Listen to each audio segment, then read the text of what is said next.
Sunan Bayat, nama lain Pangeran Mangkubumi, Susuhunan Tembayat, Sunan Panandaran atau Wahyu Widayat adalah tokoh penyebar agama Islam di Jawa yang disebut-sebut dalam sejumlah babat serta cerita-cerita lisan.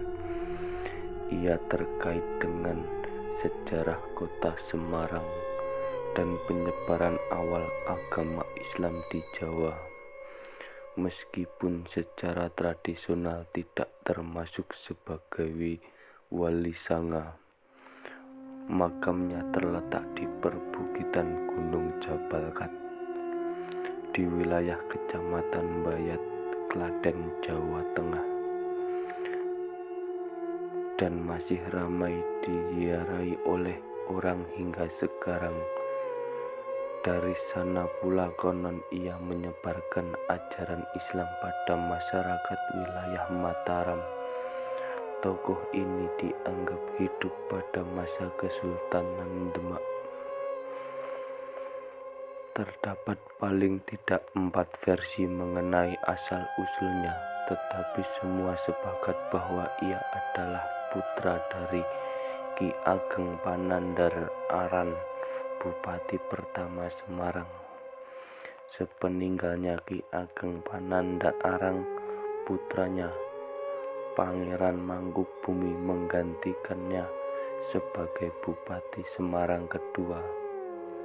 Alkisah, ia menjalankan pemerintahan dengan baik dan selalu patuh dalam ajaran-ajaran Islam, seperti halnya mendiang ayahnya.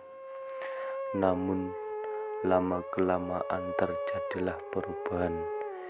Ia yang dulu sangat baik itu menjadi semakin pudar.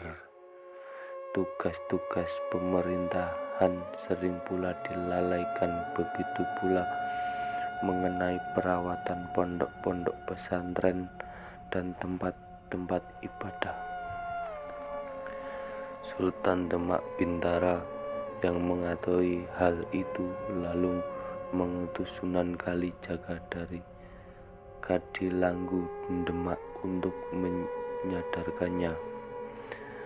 Tetapi variasi cerita menurut beberapa babat tentang bagaimana Sunan Kalijaga menyadarkan sang bupati.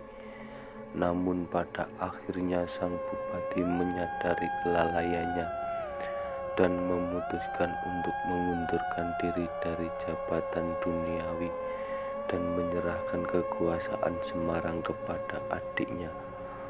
Pangeran Mangkubumi kemudian berpindah ke selatan, entah karena diperintah Sultan Demak Bintara ataupun atas kemauannya sendiri. Sumber-sumber saling berbeda versi. Didampingi istrinya melalui daerah yang sekarang dinamakan Salatiga, Boyolali, Majasanga, Selagringging, dan Wedi.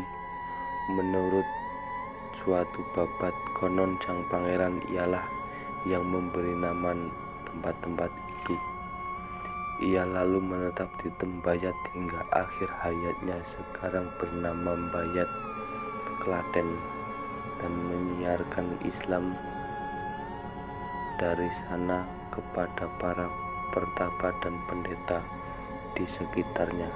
Karena kesaktiannya ia mampu meyakinkan mereka untuk memeluk agama Islam. Oleh karena itu disebut sebagai Sunan Tembayat atau Sunan Bayat.